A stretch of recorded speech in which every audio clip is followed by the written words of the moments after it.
जय जगन्नाथ दर्शक बंधु स्वागत जनाऊँगी आमर यूट्यूब चैनल को। आज पुणी लघुचाप फेरिला एवं ये वर्षाड़िया पागरे आज कौन कौन व्यवस्था होती आसतु जीवा सुना कौन रोषे कर देखा। उषुना भात होती हाँ गरम गरम उषुना भात ता संगे आज मसूर डाली ये जो वर्षाड़िया पाग आज आरंभ हो गला से मसूर डालीटा टी खाइले देहपाई भल। ता पाखु देखु रही बंधाकोबी आलू तरकारी ये गोटे बढ़िया डिजाइन तरकारीटा आपको खाइले मध्य शांति लगे।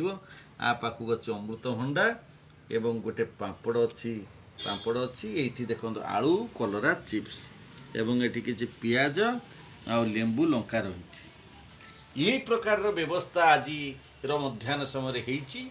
तेणु आपको देखिक आपण मैंने लाइक करेंगे कमेंट देवे एवं सब्सक्राइब करेंगे।